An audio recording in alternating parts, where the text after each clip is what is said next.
आज के इस सम्मेलन के अगर कोई विजेता है तो सुनील जोशी जी की ये टीम है। बाकी आंकड़े फिगर ऊपर नीचे होते रहते हैं और एक दिन मुझे लगता है ये सत्यता और ये पवित्रता भारत ही नहीं पूरे विश्व का जो ये दुख है, महादुख है कैंसर, जो एक बार जब हो जाए तो पूरे परिवार को खा जाता है। इनकी सत्यता इन्हें विजय बनाएगी, ऐसी मैं परमात्मा से कामना करता हूँ और इन सबके चरणों में मैं नमन करता हूँ। आपका बहुत बहुत आभार, बहुत धन्यवाद।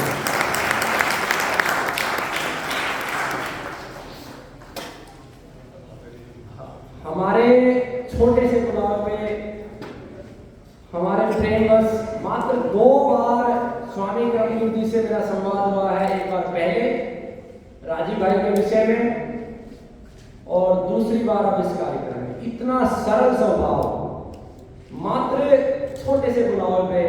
और चिकित्सा जगत के जब बात होती है आयुर्वेद की तो जिन चुनिंदा नामों में जिक्र होता है तो स्वामी कर्मवीर जी का नाम जरूर आता है। और उन्होंने जो कार्य किया है वो शायद हमारे पास शब्द नहीं है कि हम उसकी व्याख्या कर सके।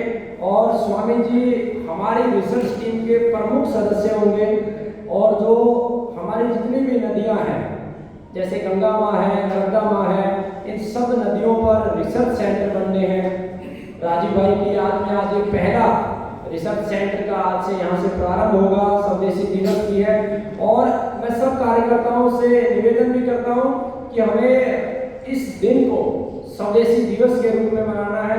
तो स्वामी जी ने जो सहमति दी उनके लिए भी मैं आभार करता हूँ और मैं चाहता हूँ कि जोरदार स्वागत के साथ स्वामी जी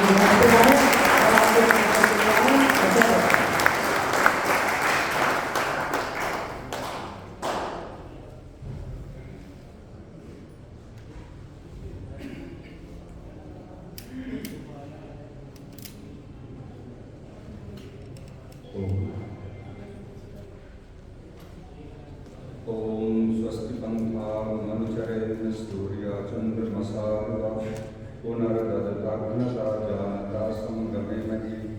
ओम त्वं विना पिता वसव त्वं माता शतक्रतो बहुविधा तथाते सुन्नमि महे। ओम शांति शांति शांति। भाई राजीव दीक्षित जी की पुण्यतिथि के अवसर पर हम सभी भाई और बहनें यहाँ पर उपस्थित हैं। उनके लिए हमारी सच्ची श्रद्धांजलि यही होगी कि उन्होंने जिस मार्ग को अपनाया था आयुर्वेद का उसको हम आगे बढ़ाएं,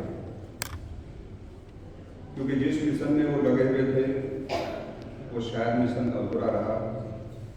तो हम सब जितने भी भाई और बहनें यहाँ पर हैं या जो नहीं आ पाए तो इस क्षेत्र में काम कर रहे हैं उन सबका उत्तरदायित्व बनता है कि हम उसको पूरा करें।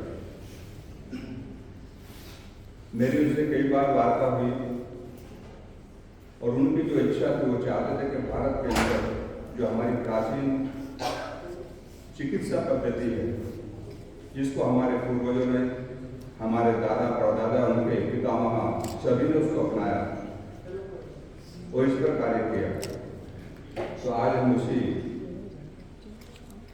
उनकी पुण्यतिथि पर कुछ संकल्प लेंगे यहाँ पर अपने मन के अंदर के हमें उस काम को पूरा करना है और हमें इस मानव जाति को ऐसी चिकित्सा देनी जो बहुत ही सरल और सस्ती हो। देखिए भारत के अंदर अधिकांश जनता हमारी गांव में बसती है। आप सब जानते हैं, आप काफी भाई और बहनें ग्रामीण अंचल से आए होंगे। मैं भी ग्रामीण में पैदा हुआ, पला पढ़ा वहीं पर। आज भी हमारी इतनी अच्छी अवस्था नहीं है गांव के लोग जो महंगी चिकित्सा कर सके। उस महंगी चिकित्सा के अभाव में कई लोग जीवन को समाप्त कर देते हैं, उनको अवसर नहीं मिलता। तो मेरा एक मिशन है, आपका भी होगा और हर व्यक्ति का होना चाहिए कि हम एक सस्ती चिकित्सा पर काम करें जिससे हर व्यक्ति उसको लेने में समर्थ हो और उसको आरोग्य मिले। यदि महंगी चिकित्सा होगी तो मैं समझता हूँ, आज मैं गांव में घूमता हूँ, काफी देखता हूँ तो बहुत से लोग ऐसे मिले जो 100 रुपए की दवाई लेने में भी अभी समर्थ नहीं। तो जीने का अधिकार तो सबको है। तो हम ऐसी चीज़ों पर कार्य करें जिससे हर व्यक्ति, चाहे वो समृद्ध है या उसके पास समृद्धि नहीं है, दोनों ही उससे लाभ उठा सकें। तो मेरा एक मिशन है, हम हर व्यक्ति को वैध बनाना चाहते हैं अपने परिवार का, ताकि वो स्वयं अपने परिवार की अपनी चिकित्सा अपने पड़ोस में खुद कर सके। और हमारे आसपास में से बहुत से प्लांट खड़े होते हैं, पौधे हैं, जिनसे हम अच्छी चिकित्सा ले सकते हैं। मैंने प्रयोग किया। तो आज हम कैंसर पर यहाँ पर वार्ता कर रहे हैं, क्योंकि कैंसर एक ऐसी भयावह बीमारी है जो देश के हर क्षेत्र में फैल रही है। मैंने पहाड़ से लेकर के और मैदान के सब क्षेत्रों में घूम करके देखा। मैं लगभग 15 वर्ष गंगोत्री में रहा, हिमालय के अंदर। वहाँ भी साधुओं से बहुत कुछ सीखा, प्रैक्टिकल। और प्लेन में आकर नीचे भी मैदानी भाग में भी काफी साधु संतों से मिला, वैद्यों से भी संपर्क हुआ। तो उसमें एक चीज निकल कर आई कि हमारे आसपास में जो जड़ी बूटियां खड़ी हैं, दोनों से चिकित्सा करें। तो एक मिशन है कि हम हर व्यक्ति को वैद्य बनाना चाहते हैं। मुझे अच्छी तरह याद है, आपने भी कोई ना कोई ऐसा अनुभव बुजुर्गों से मिला होगा। मैं जब बचपन में लगभग 6-7 साल का रहा हूँ, तो मुझे चेचक निकल आई मेरे फेस पर, आप सब देख रहे हैं। और चेचक सामान्य नहीं थी, बहुत भयानक चेचक थी। मुझे बताया कि गांव के अंदर लगभग मेरी जो हम उम्र के बच्चे थे, कुछ बड़े थे, ये पूरे गांव में फैले। और भाग्य की बात है, ईश्वर ने कुछ कार्य कराना होगा, तो केवल हम दो, एक बहन थी वो बची और एक मैं उसमें बचा। तो मेरी जो बाएं आंख है उसमें कैटरेक्ट हो गया। अब उस समय चिकित्सा तो कोई थी। आज से अगर हम 60-65-70 साल पहले की बात करें तो गांव में कोई चिकित्सा नहीं थी। सामान्य लोग जानते थे जड़ी बूटियां। तो हमारी दादी थी, मैं बताना चाहता हूँ कि हमारे बुजुर्ग कितने अनुभवी थे। जो हमारे छोटे छोटे नुस्खे होते हैं गांव में, तो दादी ने तो जो इसका ये जो निशान बने हुए हैं, ये मैं इसको खुजली बहुत आती थी, तो मुझे ध्यान में उसको उखाड़ देता था, तो खून भी निकलता था। तो जिनको मैंने उखाड़ दिया उसके अंदर उसके स्पोर्ट आ गए, जहाँ नहीं उखाड़ा वहाँ पर स्पोर्ट नहीं आई। तो जो उखाड़ते थे, जो सुबह दाल कहते थे हमारे दादी कि दाल, वो फुंसी टाइप पर जो होता था, घाव वो अलग गिर जाता था, पक जाता था, उसको घिस करके गंगा जल के अंदर, और कांसे का एक पात्र होता था उस समय पर, उसमें घिस करके मेरी आंख में डाला, तो मेरी आंख की वो। अगर आज आप उसकी बात करेंगे तो शायद कोई डॉक्टर उसको मानने को तैयार नहीं होता, लेकिन मेरे साथ में घटना हुई और मुझे उसका लाभ मिला, तो मैं उसके लिए साक्षी में आपको बता रहा हूँ। तो एक नहीं, बहुत सी चीजें हमारे गांव में ऐसी थी जो दादी के नुस्खे के नाम से प्रसिद्ध थी और हम उसकी इलाज किया करते थे। कैंसर तो बहुत बाद में आकर इसको कैंसर नाम दिया। हमारे आयुर्वेद में इसको कई नाम से पुकारा गया, अर्बुद कहा, कर्कट कहा, कुछ कहा, लेकिन गांव में लोग इसको सामान्य मानते थे। और उस समय कुछ ऐसे लोग होते थे जो देसी दवाइयों के द्वारा उन रोगों को ठीक करते थे। मुझे कई लोग मिले गाँव देहात में घूमने के बाद। तो आज जो कैंसर जैसी महामारी फैल रही है पूरे देश के अंदर, पूरे वर्ल्ड के अंदर जा रही है, तो ये हो क्यों रहा है? इसके कारण ढूंढने पड़ेंगे। पहले चिकित्सा की बात कभी बाद में आती है। Prevention is better than cure. हमें ऐसा करना रोग नहीं आए। स्वस्थ से स्वास्थ्य लक्षणम आतुरस्य विकार प्रसन्नम च। योग और आयुर्वेद, ये दो ऐसी विधाएं हमारे देश के अंदर ऋषियों ने हमको दी है। यदि हम इनको उपयोग करें तो मैं समझता हूँ हम रोगों को आने से रोक सकते हैं। और ये हमारा मिशन होना चाहिए व्यक्तियों का। रोग आएगा उसके बाद हम चिकित्सा करेंगे, व्यक्ति जिंदा हो जाएगा, ये तो बहुत दूर की बात है। हमें प्रयास करना चाहिए कि रोग नहीं आए, उसके लिए हम प्रयास करें, और आ गया तो चिकित्सा करें उसकी। तो ये बहुत जरूरी है कि हम चिकित्सा से पहले उसको ऐसी चीजें सिखाएं कि समाज में इसका प्रचार प्रसार करें जिससे रोग नहीं आए। अब जैसे आयुर्वेद मानता है बात कफ, जब अपने आप स्थिति में नहीं होंगे तो व्यक्ति बीमार हो जाएगा। हमारे आयुर्वेद के मनीषियों ने ऋषियों ने भी कहा, सम दोषा समाग निश्चय सम धातु मल क्रिया प्रसन्नात्म इंद्रिय मना स्वस्थ इत्यादि। कि स्वस्थ व्यक्ति की परिभाषा क्या है? हमारे हमारे बातचीत का बैलेंस रहे। तो कैसे रहेंगे, उसके एक ही बहुत कारण है। जब आप विचार करेंगे, खोलेंगे, तो आपको पता चलेगा कि कई कारणों से डिस्टर्ब होता है। अगर कोई व्यक्ति गुस्सा करता है तो उससे भी ये प्रभावित होता है। कोई व्यक्ति बार बार जो चिंता करता है बहुत ज्यादा, उससे भी ये प्रभावित होता है और इससे कई प्रकार की बीमारी हमारे शरीर के अंदर आती है। जो टेंशन तनाव करते हैं तो उससे हमारा लीवर इफेक्टिव होता है और लीवर के ऊपर जब दुष्प्रभाव आता है तो पूरी बॉडी प्रभावित होती है। हमारी बॉडी का मास्टर ग्लैंड हमारा पिट्यूटरी ग्लैंड है, पीस ग्रंथि। जब वो प्रभावित होगी तो पूरी बॉडी को कंट्रोल करती है। वो जब डिस्टर्ब हो जाएगी तो ऐसी अवस्था में आपके शरीर के अंदर कोई भी विकार आ सकता है। तो आवश्यकता है कि हम उनके कारणों को ढूंढें। जब व्यक्ति टेंशन तनाव में होता है तो क्या करता है, सिगरेट पीना शुरू कर देता है। मुझे पी लो पी। मैंने कहा भाई इसको क्यों पी लो, आप तो डॉक्टर हो। बोले टेंशन तनाव आ गए जीवन में और उसके बाद मैंने इसको पीना प्रारंभ कर दिया। मैं इसको दुष्प्रभाव आप जानते हो, आजकल तो सिगरेट के बक्स पर लिखा है कि स्वास्थ्य के लिए हानिकारक, मंडल पर लिखा है जो तंबाकू पान मसाला, तो उस पर चित्र दे दिया कैंसर का, लेकिन फिर भी आपने नहीं माना। मैं कल हरिद्वार में था तो जब रास्ते में आ रहा था तो एक शराब का ठेका था, उस पर लिखा था बड़े अक्षरों में ताकि व्यक्ति पढ़ ले कि स्वास्थ्य के लिए शराब हानिकारक है। तो वे भाई क्यों पी रहे इसको, सरकार क्यों बेच रही है इसको, प्रतिबंध को भी लगाती है। तो ये चीजें आज ऐसे करना पड़ेगी। तो हमें उन कारणों को ढूंढना होगा जिन कारणों से व्यक्ति बीमार होता है। कारण हट जाएंगे तो कार्य तो अपना भी समाप्त हो जाएगा। आयुर्वेद कारणों पर अटैक करता है, प्रभाव पड़ता है, और एलोपैथी कार्यों में करती है। कई लोग मेरे पास में आते बोले टॉन्सिल हो गए बच्चे को, फिर क्या किया आपने, बोले डॉक्टर साहब ने बोले इसकी जरूरत ही नहीं पड़ी के अंदर, इसको तो काट देंगे। मैं किसी जरूरत नहीं, तो परमात्मा पागल हो रहा था, इसको लगाया बिना प्रयोजन के नाखून भी नहीं हमारा, इसका भी प्रयोजन है जिसके लिए परमात्मा ने इसको लगाया। तो मैंने कहा ऐसा नहीं किया, आप आयुर्वेद गाँव अच्छी अच्छी चिकित्साएं। तो हमें कारणों पर कार्य करना ताकि हम कारण को खो सकें, और इसके लिए योग और आयुर्वेद से बढ़कर कोई दूसरी चीज हो नहीं सकती। क्योंकि मेरा कार्य में लगभग काफी सालों से इस पर काम कर रहा हूँ।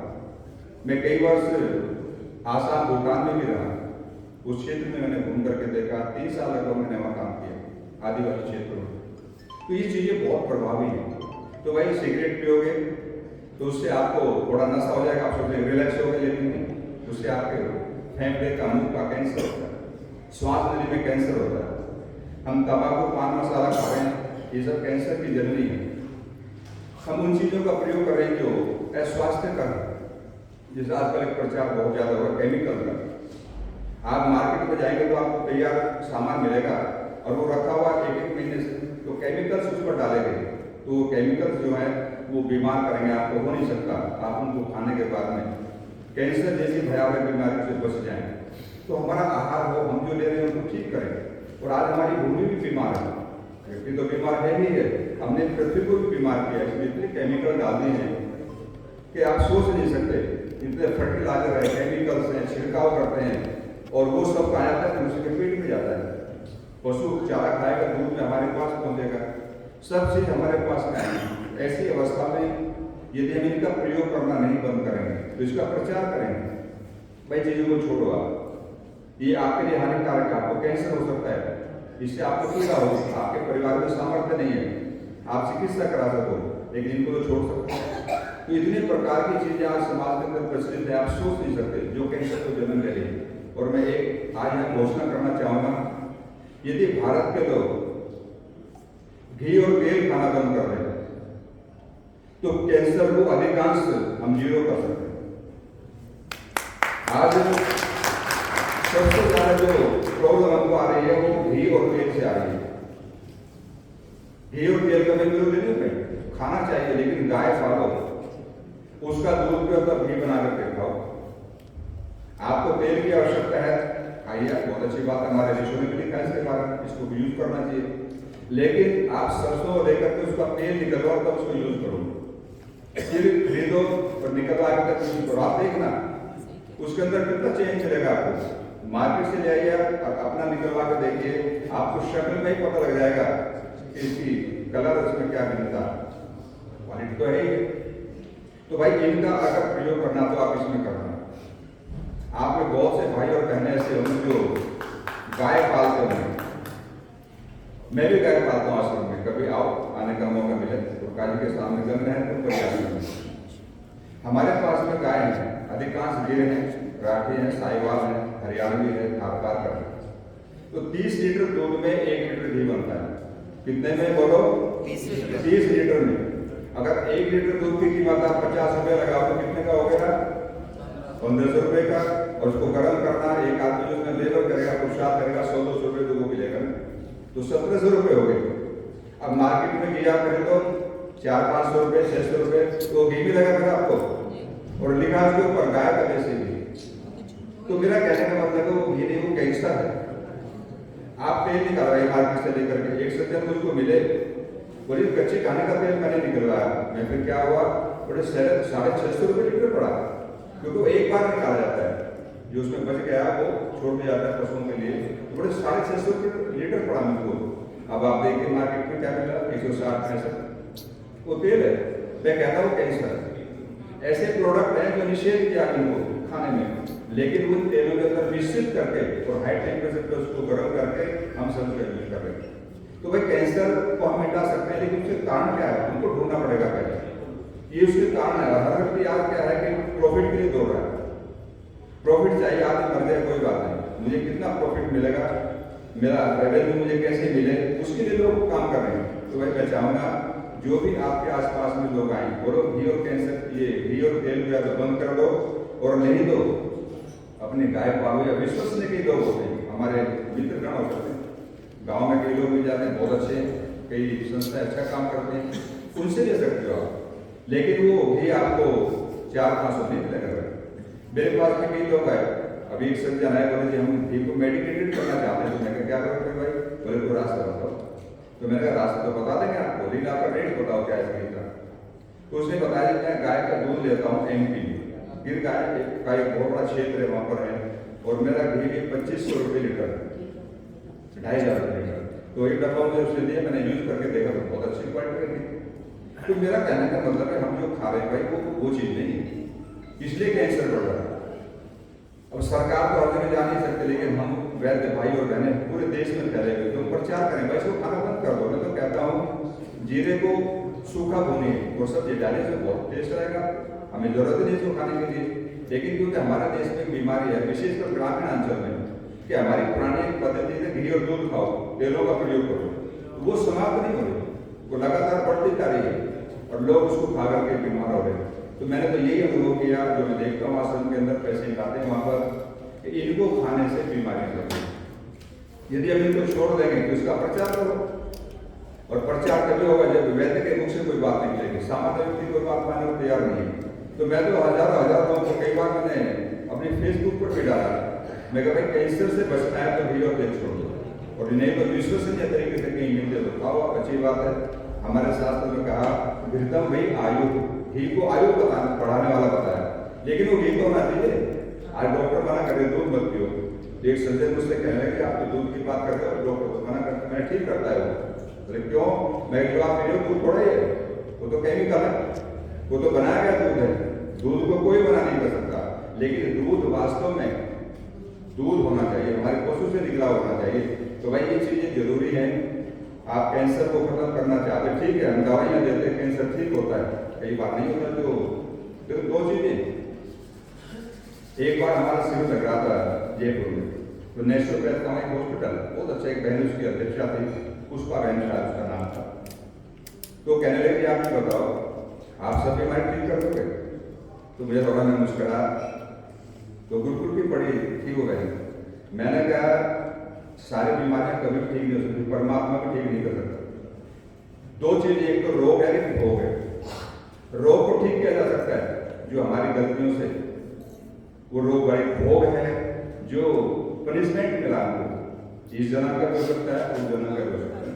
तो मैंने कहा भोग को कोई ठीक नहीं कर सकता, लेकिन रोग ठीक हो सकता है अगर हम प्रयास करेंगे, मेडिसिन अच्छी होगी और वैद्य की भावना अच्छी होगी। देखिए दवाई बहुत अच्छी होगी, लेकिन वैद्य की भावना अच्छी नहीं, उसकी दृष्टि कहाँ है? पॉकेट पे, तो वो अच्छी दवाई भी काम नहीं करेगी। अब कई लोग कहते हैं तो साधु के पास में गए थे, वहाँ पर धोना चल रहा था, महात्मा ने उठा के रख दीजिए, जाओ बच्चा इसे प्रयोग करना, ठीक हो जाओगे। और बोले हम तो ठीक हो गए। क्यों ठीक हुआ? औषधि हो सकती है उसमें, क्योंकि हर चीज औषधि है। रात भरने के बाद में भी औषधि है, वो में रहते हैं, लेकिन भावना बहुत अच्छी थी महात्मा की। एक अच्छी भावना से उन्होंने उसको दिया तो रोग ठीक हो गया। तो भाई ये कारण है, लोग जिन कारणों से रोग बढ़ रहा है तो उनको पहले हमें हटाना होगा, समाज के अंदर एक प्रचार करना होगा, उसके बाद फिर नंबर आता है इलाज। देखिए योग और आयुर्वेद ये दो ऐसी विधाएं मैं समझता हूँ, यदि आप इनका सहारा देंगे, लोगों को सिखाएंगे प्राणायाम के बारे में, ध्यान के बारे में, तो निश्चित व्यक्ति को लाभ होगा। व्यक्ति को सांप काट है और लोग ये नहीं तो चूहे ने काटा, सांप नहीं होता, व्यक्ति मरेगा नहीं, क्योंकि जहरीले सांप बहुत कम होते हैं, कोबरा जैसे सांप होते हैं, तो वो मरेगा नहीं। लेकिन अगर उसको चूहा काट रहे हो क्योंकि सांप के दांत लग रहे हैं तो बस उसने काटा है तो व्यक्ति मर जाएगा। तो सबसे पहले संदेश यहाँ पहुंचता है। तो यहाँ संदेश अगर अच्छा चला गया तो कैंसर का रोगी ठीक होगा, और संदेश गलत गया तो बचेगा नहीं। अभी कल परसों मेरे पास लोग आए, कहने हम डॉक्टर के पास में गए, उसने देखा भाई आपको 4-5 दिन के मेहमान दो पेशेंट के सामने बोला डॉक्टर, तो बोला जी तो वहीं मर गया था। बोले पैरों से चलाने चल कर गया था, बोले वापिस हटना मुश्किल हो गया। तो हम सब ऐसे तो आयुर्वेद में कोई भी व्यक्ति नहीं बताता कि भाई आपकी आयुर्वेद नहीं है, और किसी को पता भी नहीं है, तो उसके सामने पॉजिटिव बात करो। बोले ऐसे नहीं हो सकता, आप ठीक हो गए, कौन कहता है? हमारे ईश्वर ने जो संदेश दिया है ये बिल्कुल सटीक है, अच्छा है, ऐसा हो नहीं सकता। तो उसको विश्वास आ जाएगा, और विश्वास आने के बाद में वो व्यक्ति जिंदा हो सकता है। और बहुत हुए हम चिकित्सा करते हैं लोग डेली कम से कम 8-10% तो होते ही कैंसर, ज़्यादा कई बार होता है, फोन तो बहुत आते हैं, तो हम फोन से बताते हैं आप कैलकाटा में आने की जरूरत नहीं, ये चीज़ लेकर के आप हमारे प्रयोग करो। तो हम प्रयोग करते हैं कास्ट औषधियों का, और इतना जबरदस्त रिजल्ट आता है, बहुत अधिक। तो हम जितने भी वैद्य भाई और बहनें यहाँ पर हैं, आप कोशिश करो कास्ट औषधियों का प्रयोग करें, क्योंकि एक तो उसमें कोई मिक्सिंग नहीं है और उसकी प्रॉपर्टी डायरेक्ट मिल रही है। तो अच्छी जड़ी बूटियाँ हो तो निश्चित हमें उसका लाभ मिलता है। तो हम आश्रम में लगभग हमारे पास 175 जड़ी बूटियों का हम एक मिश्रण बना कर रखते हैं, उसके कॉम्बिनेशन की हमने, और उस कॉम्बिनेशन के द्वारा फिर हम उससे इलाज करते हैं। अभी जो हमारे पक्व रसायन की बात कर रहे थे, फसलों की चर्चा कर रहे थे, बहुत अच्छी बनानी होनी चाहिए। आज हमसे एलोपैथी क्यों चिढ़ती है? वो यही चिढ़ते हैं कि उन्होंने जो है इस मेडिसिन को, भस्मों को अच्छा नहीं बनाया, इसका रिएक्शन हो सकता है बॉडी के अंदर, उनकी हम दवाई रिएक्शन कर रही है। जितने लोग एलोपैथी ने ठीक नहीं की उससे कई गुने मार दिए। आपने देखा कोरोना के टाइम पे जो व्यक्ति घर में रह करके जिसने गिलोय, काली मिर्च, सौंफ वगैरह इसका प्रयोग कर लिया, काढ़ा बना करके वो बच गए, और जो उधर चले गए वो लौटे ही नहीं। तो आयुर्वेद का बहुत बड़ा प्रचार प्रसार हो, मैं चाहूँगा हमें इसे बना के रखना है, और बना के रखने का मतलब यही है कि हम लोगों को एक तो संतुष्ट करें और कास्ट औषधियों का प्रयोग करें। कास्ट औषधियों में बहुत बड़ी ताकत है, जिसे आप सब जानते हो, कई भाई बहने लोग, हमने आश्रम में काफी जड़ी बूटियां लगाई हुई है, जैसे द्रोण पुष्पी है। तो द्रोण पुष्पी को मैंने भी एक भारत के वैदिक चैनल चलता है, छोटा चैनल चलता है, तो वहाँ पर आगे मुझे आपको समय वो दीजिए जड़ी बूटी के बारे में। तो मैंने कहा बताओ किसकी लोगे? तो मैंने घूमा खड़ा था बहुत मात्रा में, मैंने कहा इसकी ले लीजिए आप पहले, और मैंने उसके बारे में बोला कि सांप काटने की दवाई भी है, कैंसर में भी काम करती है, फीवर में काम करती है, इसका पत्ता बांधने से बुखार को उतार देती है। तो आपको पता कितने लोगों ने उसको देखा? 1 महीने के अंदर 1,11,00,000 लोगों ने देखा। तो लोग चाहते हैं क्या कर सकते हैं, लोग ढूंढते हैं कहीं ना कहीं हमको मिले उसमें। तो ये छोटी छोटी चीजें, तो ये बहुत प्रभावी है। अभी आश्रम में शायद आप कई भाई बहनों को पता होगा, इसका लेकिन बताना चाहूँगा, तो मालूम नहीं होगा तो उसका प्रयोग करना। जिसको सांप काट रहे उसके 5-6 पत्ते ले लीजिए, फल के लेने के टंडन सौंफ वाले, उसको पेस्ट कर देंगे, साथ में 3-4 काली मिर्च डाल दें, और उसमें थोड़ा पानी डाल करके 1-2 चम्मच उसको मिश्रित करके कपड़े में छान लीजिए, और आइड्रोप की शीशी में डालकर नाक में डालना 3-4 चक्कर हर 2 घंटे के बाद, और उसको नीम के पत्ते खिलाते जाओ। जब सांप काटो तो नीम के पत्ते मीठे लगने लगते हैं, तो वो जब मीठा लगना बंद हो जाए, कड़वे लगने तो छोड़ दीजिए उसको। अभी क्या आश्रम में MP के वो सेवक रहते हैं लड़के लोग, तो उनके फादर को सुबह 4 बजे काटते सांप। उन्होंने कहा फादर को सांप ने काट लिया, क्या करें, वहाँ तो कोई इलाज नहीं, जंगल में रहते। तो मैंने कहा कोई बात नहीं, ये द्रोण पुष्पी कड़ी इसका चित्र लो यहाँ से और भेज दो। उसने भेज दिया। उसकी माता जी के जंगल में ढूंढ करके लिए उसको डाला होगा, कोबरे का काटा हुआ। तो ये चीजें बहुत प्रभावी, तो हमें इनको प्रचारित करना होगा। हमारे आयुर्वेद में सबसे बड़ा दोष क्या है कि किसी के पास कोई दवाई आ गई तो उसको वो बताता नहीं किसी को, और नहीं बताएगा मृत्यु का तो पता नहीं कब आ जाएगी और वो चला जाएगा। अब मैं एक पौधे के बारे में आपको और बताना चाहूंगा। हल्दू नाम का वृक्ष है, शायद आपने उससे जुड़े होंगे, आप कहीं देखा होगा आपने।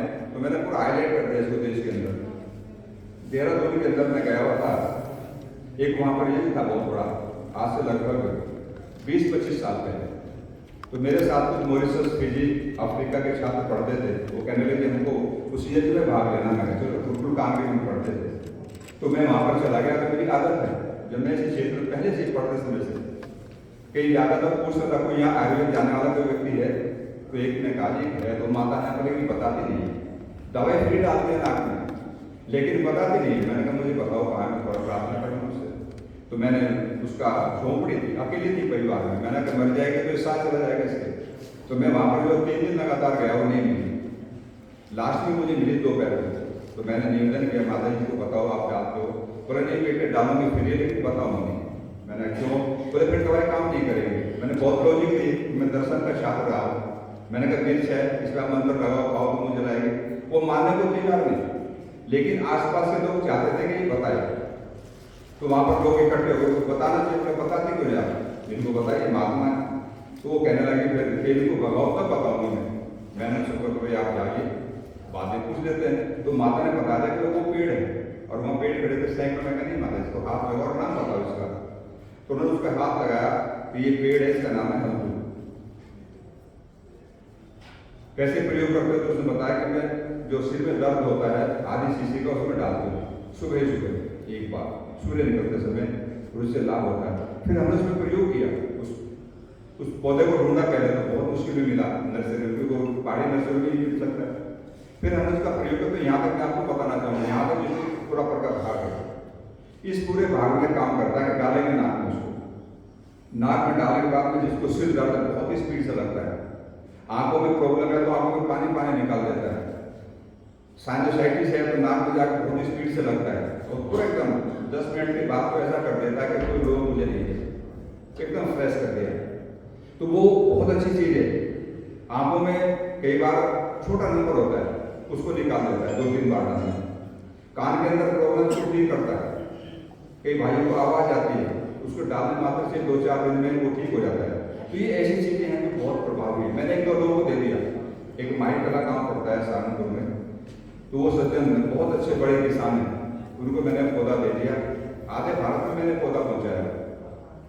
तो जब उसको दिया तो मैंने उसको हाईलाइट कर दिया यूट्यूब पर डाल करके, और उसको हाईलाइट कर दिया।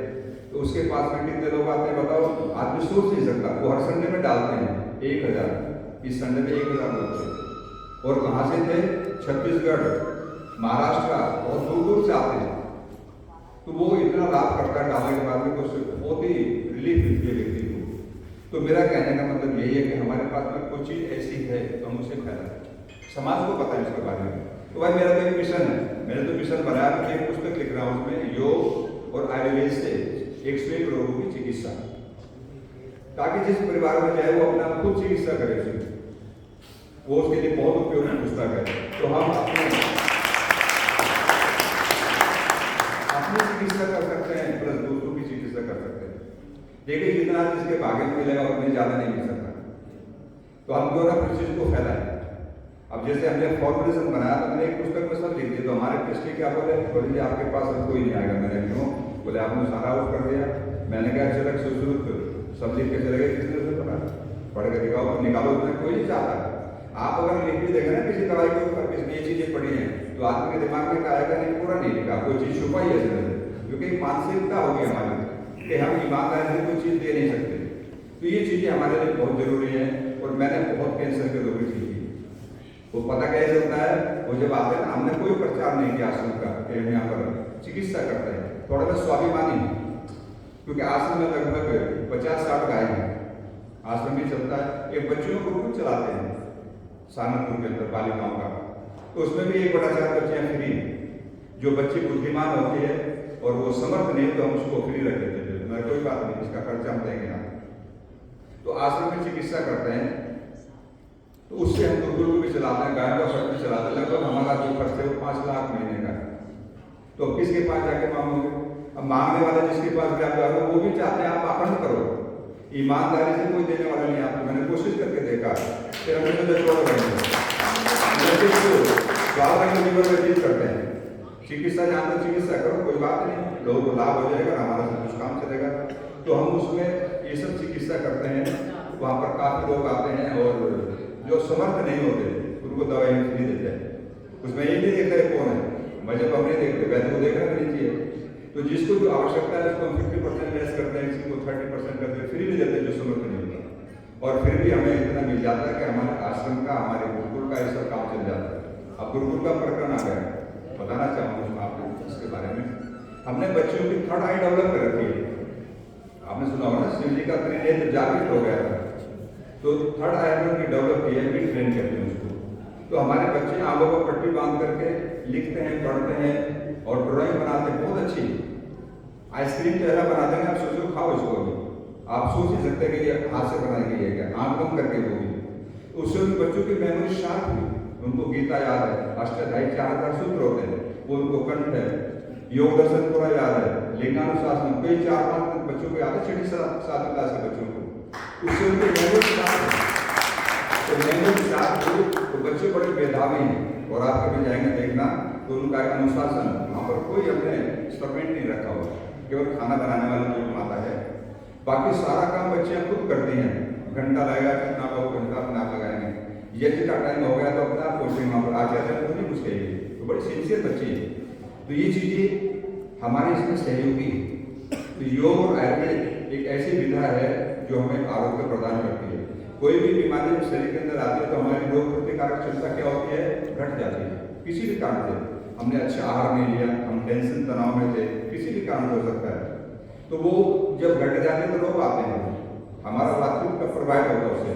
और योग अभ्यास प्राणायाम करने से, अच्छी औषधियों का सेवन करने से क्या होता है कि हमारी वास्तविक कब्ज अच्छी तरह बलिष्ठ होते हैं और हमारी रोग प्रतिकारक क्षमता बढ़ जाती है, फिर कोई रोग हमें नहीं होता। तो इसलिए हम उसको बढ़ाने, उससे देसी गाय का दूध पीते हैं, उसका घी का भी प्रयोग करते हैं, वो भी ये काम करते हैं। तो मैंने बहुत रोग भी ठीक किए। एक बहन हमारे पास गंवाना पड़ता है इधर मेरठ में, वहाँ से वो गई एम्स में, तो थोड़ा समृद्ध किसान थे, पैसे वाले, तो दौड़ करके वहाँ गए, तो ट्यूमर हो गया बहन को। उसको उन्होंने जैसे बीएड किया वैसे इसको ट्यूमर हो गया, ये बहन थी वो। तो जब ट्यूमर हो गया एम्स में गए, उन्होंने कहा भाई इसकी आयु तो 7 दिन है, अगर हमने ऑपरेशन करके दिया तो इससे डेड हो जाएगा, पैर लटक जाएंगे, बोले आप घर ले जाओ, सेवा करो उसकी।